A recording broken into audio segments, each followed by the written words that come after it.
figured it out. You know, I was going through turmoil at home, personally. You know, with my wife. It wasn't her fault. It was my fault. For years, people have been talking about his life, career, and personal struggles. But what's true and what's not? I've been missing you too. Miss you. Yeah. Shall we sing? At 84, Smokey Robinson has finally decided to address the awful rumors that have followed him for so long.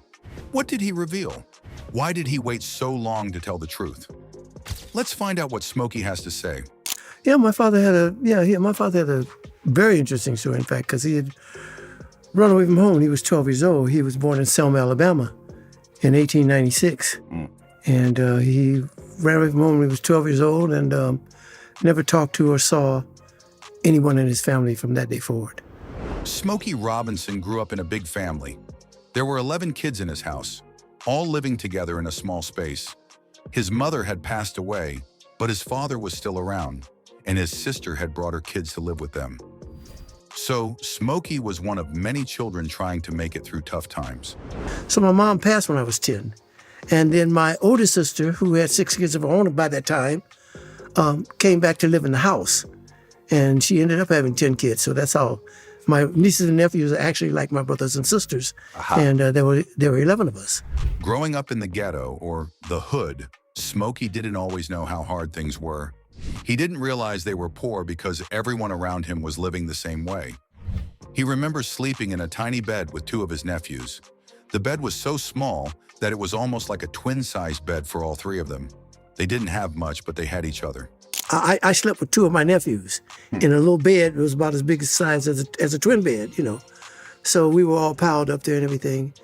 But we didn't know we were poor, man, because everybody in the neighborhood was under those same conditions, you know. So I didn't realize I was poor until I moved out of there. Looking back, Smokey admits that they didn't have anything, but they didn't think about it back then. The love in the family made it feel like they had everything they needed. We had love and we loved each other, Smokey says. His family was close, and that bond was the most important thing in their lives. Even though they didn't have money, they felt rich in love and togetherness. We had love, and we loved each other, and we had a great family love, and we had a great family tie. And, so we weren't thinking about how poor we were because everybody was like that, you know, and they didn't even worry about locking the doors or windows in their house. Smokey says that no one would break into their house because there was nothing to steal. With so many people in the house, there wasn't anything valuable to take, and everyone in the neighborhood lived in similar conditions. It wasn't until Smokey moved out, after he started singing and became successful, that he realized just how poor he had been. But even though he had grown up in poverty, he never felt sorry for himself. The love and support from his family made all the difference in his life. Looking back, he's grateful for those tough times because they helped shape the person he became. Smokey once shared a scary moment from his early days of touring in the South. Because I had never been in a fight like that before. You know, I had a lot of fights when I was growing up, you know.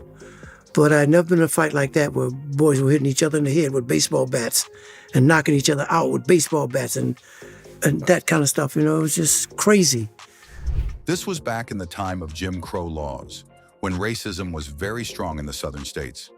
In the South, there were strict rules about where black people could go and what they could do. There were signs everywhere saying whites only on bathrooms, restaurants, and hotels. One time, Smokey and his group tried to use a bathroom at a gas station. They didn't even get the chance to use it. The owner of the gas station, who was white, had a shotgun and made sure they knew they weren't welcome. He didn't want black people using his toilet. That was just one of many frightening moments Smokey faced while traveling in the South. Things got even worse after one of their concerts.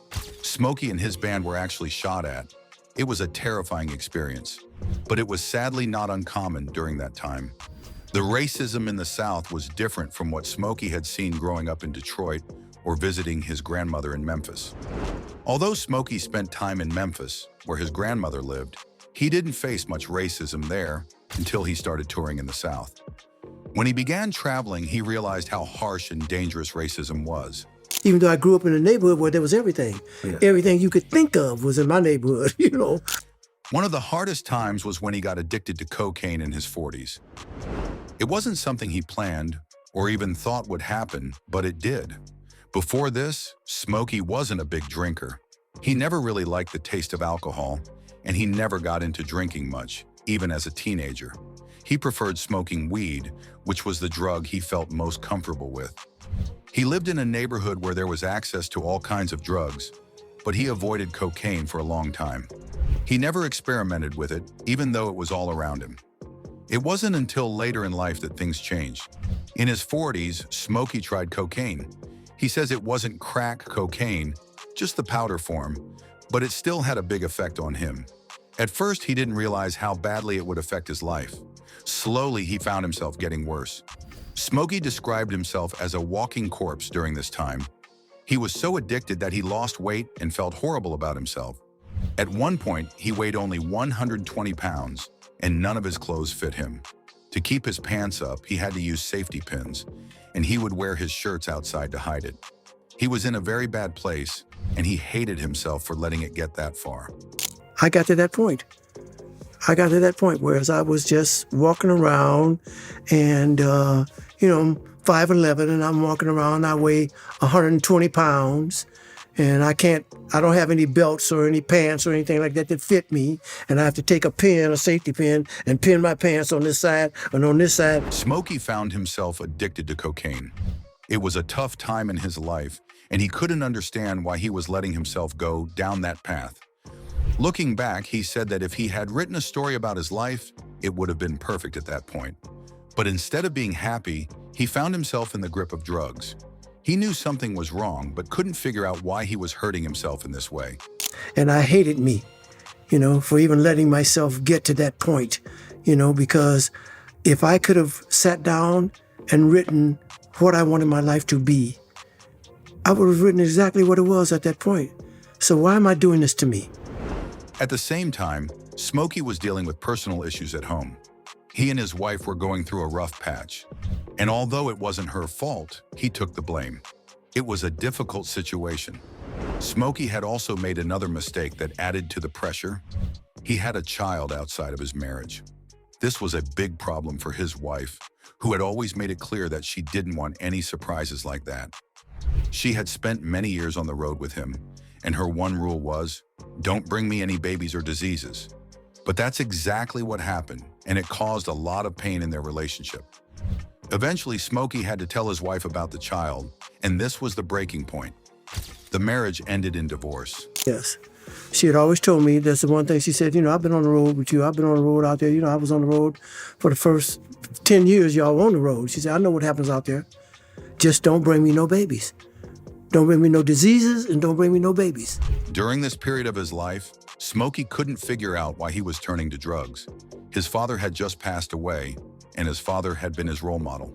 On top of that, his good friend Marvin Gaye had also died. So many things were going wrong, and Smokey didn't realize it at the time, but all of this grief and loss was weighing on him.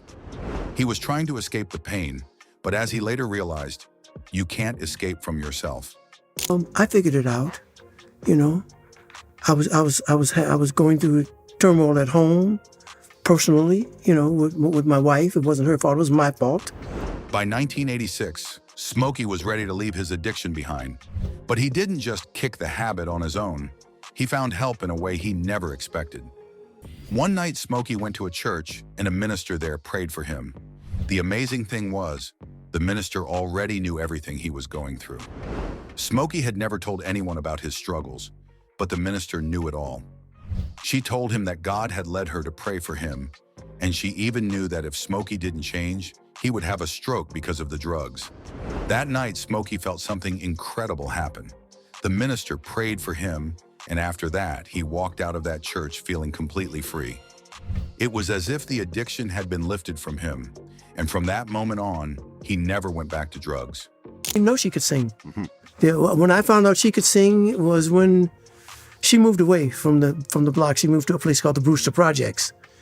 And after we started Motown, she called me one day and she said, "Hey, Smoke, I got this group, and I want you to hear us so you can sign us up at Motown." Smokey recently shared a very personal story about his life. In an interview with The Guardian, Smokey talked about having an affair with his close friend and fellow singer, Diana Ross. The affair happened while he was married to his first wife, Claudette Rogers. Smokey, now 84 years old, said the relationship lasted about a year. "I was married at the time. Diana and I were working together, and it just happened. But it was beautiful," he said. Smokey went on to describe Diana as a beautiful lady and admitted he still loves her as a friend to this day. Smokey and Diana had been close for a long time, even before their careers took off. He revealed that he played a role in helping her start her music journey. "I brought her to Motown," Smokey said. "I wasn't going after her, and she wasn't going after me. It just happened." Eventually, the affair came to an end. Smokey explained that Diana was the one who decided to stop. "After we had been seeing each other for a while, Diana said she couldn't do it anymore. She knew Claudette, and she also knew I still loved my wife," he shared. Smokey admitted he truly did love his wife despite the affair. Through this experience, Smokey said he learned something important about love. "People don't understand how complicated love can be," he explained. "We are capable of loving more than one person at the same time, but society has made that a taboo. Love isn't about someone not being good enough. It's about feelings, and you can't always control that." Smokey added that if people could control love, they would never fall for anyone. "Why would anyone want to risk getting hurt or feeling heartbroken?" he said. But love, according to Smokey, is something you can't avoid. I've been missing you too. Miss you. Yeah. Shall we sing? Smokey also faced a big legal fight with his ex-wife, Claudette Rogers Robinson. She claimed that she should get 50% of the rights to Smokey's music, arguing that the songs were part of their community property during their marriage. Smokey and Claudette were married for 27 years, from 1957 to 1986. They had 2 children and worked together as part of the Miracles, a popular music group. However, in 1964, Claudette decided to stop touring to take care of their kids. Smokey, on the other hand, wanted to prove that the rights to his songs belonged only to him under the Copyright Act. Claudette's legal claim went even further. She accused Smokey of fraud and breaching their contract. She said he had not followed the rules of an agreement they made in 1989, which was a few years after their divorce. According to Claudette, Smokey had not been honest with her about the music rights, and she believed she was entitled to half of them. I don't care about anything else but being with you. Now, years later, there's a legal question. Should the music rights they earned together be considered community property or separate property under California law? Smokey Robinson's lawyers argue that his ex-wife is not entitled to the music. They claim that Claudette's attempts to claim the rights could hurt Smokey's ability to make new deals with his music. In a lawsuit filed in March, Smokey's lawyer, John Mason, pointed out that under the 1976 Copyright Act, music rights that are recaptured belong to the author alone. This means that Smokey, as the author, owns these rights. The law also says that these rights cannot be transferred to anyone, including Claudette, before the termination date of the rights. Smokey's legal team argues that any transfer of these rights is invalid. As part of their divorce agreement, Smokey was allowed to manage his songs, but he promised not to take any actions that would hurt his ex-wife's interests. Now, there are claims that Smokey may have broken that promise by trying to take away some of Claudette's rights to the music. This legal battle is far from over, and it raises important questions about ownership and fairness in marriage and divorce. Incredible lineup includes Jeff Bridges, Smokey Robinson, Carole King, Lisa Loeb, Tim Allen, Bobcat Goldthwait, and many others delivering performances that will take our minds off all the stress and all the tension of this moment. Also in 2020, Smokey faced a tough battle with COVID-19 that nearly took his voice and almost cost him his life. He shared his story, calling it one of the scariest experiences of his life. Smokey told the Daily Mail that he was seriously ill with the virus. He was in the hospital for 11 days, and for 4 or 5 of those days, he doesn't even remember what happened. "It was really touch and go," he said, describing how hard it was for him to fight the disease.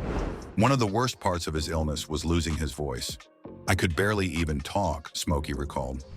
At one point, he feared that he would never be able to sing again, which was terrifying for a man whose career is built on his powerful voice. Even after returning home, he struggled with hoarseness and was too afraid to try singing again. Smokey wasn't sure how he got COVID, but he started feeling unwell just before Christmas. He first tested negative for the virus, but after a couple of days, he took another test, and this time, it came back positive. He quickly isolated himself in his guest house to keep away from his wife. Within 2 days, he had trouble breathing and had to go to the hospital. Luckily, Smokey never had to use a ventilator, and he didn't lose his taste or smell, but the virus took away his energy. He couldn't even walk from the bed to the bathroom without getting exhausted. After he recovered and went home, Smokey realized how serious his illness had been. "I never thought about dying when I was sick," he said, "but when I got better, I looked back and knew I could have died." It was then that he truly understood how close he had come to losing his life. Doctors told Smokey that he was lucky and that staying healthy before getting sick helped him survive the virus. Slowly but surely, Smokey began to get better. He started with small walks, and by the summer he was back in the gym, working on getting his strength back to his career. In 1988, Robinson was inducted into the Rock and Roll Hall of Fame as a solo artist. This was a huge moment for him, but it also caused some problems. The controversy came because the rest of the Miracles, the group he had made famous, were not included. Many fans and musicians thought that the band should have been honored too, since they were such an important part of his success. The Hall of Fame realized their mistake, and in 2012, they decided to fix it. They announced that the Miracles would finally be inducted. However, there was still a bit of confusion. Smokey Robinson was not listed as an inductee for the Miracles. Even though he wasn't officially a part of the group's induction, he was asked to induct his former bandmates at the ceremony in April 2012. For Smokey, this was a special moment, as it gave him the chance to honor the group that had helped make him famous. The induction of the Miracles in 2012 was a way to recognize their contribution in music and the role they played in Smokey Robinson's career. Even though there were some bumps along the way, this event showed that the Hall of Fame was willing to correct their past mistakes and give credit where it was due.